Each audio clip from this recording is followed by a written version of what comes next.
اس کی بارگاہ ناز میں حاضر تو ہونا، تجھے فرصت ہی نہیں. تو یاروں کے لیے ٹائم نکالتا ہے، بازاروں کے لیے ٹائم نکالتا ہے، گلیوں کے لیے ٹائم نکالتا ہے، چوکوں چوراہوں کے لیے ٹائم نکالتا ہے، ہفتے میں ایک دن ہوٹلنگ کے لیے بھی جاتا ہے، لیکن کبھی چھپ کے 2 نفلوں کی تجھے توفیق نہیں ہوتی. اور میں کئی دفعہ کہہ چکا ہوں، جس بندے کو بغیر عبادت کے رزق زیادہ ملنے لگ جائے اس پر آزمائش ہوتی ہے رب کریم کی. اللہ فرماتا ہے اس کو پیسے دو، اسے آنے نہ دینا، اس کو چل پیسے دوڑ جا. لوگ سمجھتے ہیں میں بڑا ذہین ہوں، عقل مند ہوں، دیکھو میں اپنی ہوشیاری سے چلاکی سے آگے نکل گیا. تو آزمائش ہے، یہ تو آزمائش ہے رب کریم کی طرف سے، یہ تو اس کی خفیہ تدبیر ہے. میرے بھائی اس کی بارگاہ ناز تک جو آ گیا، آنا تو ہماری ذمہ داری ہے کہ نہیں. بڑے آئے بڑے چلے گئے، بڑے آئے بڑے نکل گئے، توجہ ہی نہیں، میاد ہی نہیں. حضرت مولا علی شیر خدا، علی المرتضی، امام الاولیاء، صاحب صدق و صفا، داماد مصطفیٰ صلی اللہ علیہ وسلم، اسد اللہ، حضرت علی شیر خدا رضی اللہ تعالیٰ عنہ کوفے کے چوک میں کھڑے تھے تو کہہ رہے تھے یار میری نہ طامت پرانی ہو گئی ہے، یہ میں نے زرہ بیچنی ہے، کوئی بندہ مجھ سے خرید لو تاکہ میں نئی طامت لے لوں. تو ایک بندہ کان میں کہنے لگا حضور طامت کے پیسے بھی نہیں. فرمانے لگے پیسوں کو چھوڑ، علی کا سینہ دیکھ، اللہ نے ایمان کی دولت سے بھرا ہوا ہے. پیسے اہمیت نہیں رکھتے، ان کی وہ اہمیت نہیں جو دنیا نے بنا لی ہے. فرمایا ضرورت نہیں تھی، اب ذرا احساس ہوا ہے کہ زیادہ ہی پھٹ گیا ہے، پردہ نہیں صحیح طرح پورا کرتا، تو میں نے کہا چلو زرہ بیچ کے نیا لے لے. ضرورت نہیں، مزاج نہیں، طبیعت نہیں، انہوں نے ماحول نہیں بنایا. ہمارے تو حد ہو گئی، اتنا بری حالت ہے کہ ناقابل برداشت. حضرت عمر فاروق رضی اللہ تعالیٰ عنہ صحابہ نے مسجد نبوی میں بیٹھ کے میٹنگ کی. عمر کی تنخواہ بڑی تھوڑی ہے مال غنیمت میں سے، اب تو عمر کے پوتے بھی ہیں، نواسے بھی ہیں، رشتہ داریاں بھی ہیں، تعلق بڑھ گئے ہیں اور عمر فاروق بوڑھے بھی ہو گئے. میٹنگ ہوئی مسجد میں، اس طرح کریں کہ عمر کا کچھ تھوڑا سا نا مشاعرہ، کچھ تنخواہ، کچھ خدمت، کچھ وظیفہ بڑھا دے. بات طے ہو گئی، جب مکمل ہو گئی تو کہنے لگے یہ بتاؤ شیر سے بات کس نے کرنی ہے؟ ادھر جائے گا کون؟ پہلے اس کا نام تو بتاؤ، وہاں جائے گا کون؟ انہوں نے کہا یہ تو ہم نے سوچا ہی نہیں، بات تو بڑی تگڑی ہے، عمر سے کون بات کرے گا؟ یہاں جتنا مرضی تگڑا پیر ہو، آپ نذرانہ لے کے جائیں، مسئلہ ہی کوئی نہیں. ابھی کسی کو کہنا پڑا ہے؟ تو کہتے ہیں جناب کون بات کرے گا؟ تو ایک صحابی کہنے لگے کہ حضرت عمر رضی اللہ تعالیٰ عنہ کی جو صاحبزادی ہے نا حضرت حفصہ رضی اللہ تعالیٰ عنہ، وہ ام المومنین بھی ہیں، حضور علیہ السلام کی زوجہ ہے، مومنوں کی ماں ہے، ان سے کہتے ہیں، اور ان کے والد بھی ہیں. تو حضرت حفصہ سے کہا تو جناب حفصہ چل کے گئیں حضرت عمر کے پاس، جا کے کہا ابا جی ایک بات کرنی تھی. انہوں نے کہا بیٹے کرو. تو ان کو بھی پتا تھا نا جاہو جلال کا. کہنے لگے ابا جی مسجد نبوی میں صحابہ کی میٹنگ ہوئی ہے، ایک ہی محلے میں ایک ہی شہر میں لوگ رہتے ہیں تو ایک دوسروں کی خرچوں کا ضروریات کا پتہ ہے. کہتی ہے میں نے پس منظر سارا کر کے بات کی، میں نے کہا سب کو پتہ ہے کہ آپ کے خرچے بڑے بڑھ گئے ہیں، تو مجھے نا انہوں نے حضور کی زوجہ سمجھ کے، قابل احترام سمجھ کے میری ذمہ لگایا ہے کہ تھوڑے سے پیسے آپ کے بڑھانے ہیں. تو حضرت عمر فاروق رضی اللہ تعالیٰ عنہ کی صاحبزادی کہتے ہیں عمر کو اتنا جلال آیا کوٹ کے کھڑے ہو گئے. کہنے لگے حفصہ ان لوگوں کے نام بتا، میں انہیں دروں سے ماروں گا اور اس طرح ماروں گا کہ ان کی کمر پہ نشان پڑے، ان کی کمروں پہ نشان پڑے، اس انداز میں درے ماروں گا کہ مجھے زخم نظر آئے. کہا ابا جی اتنا جلال کس بات کا، سادی سی بات ہے.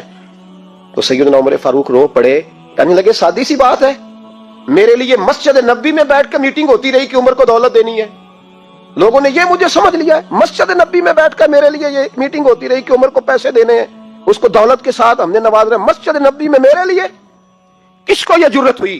فرمایا حفصہ کاش کہ تو میرے پاس پیغام لے کے نہ آتی، کوئی اور آتا اور پھر میں اسے دروں سے مارتا.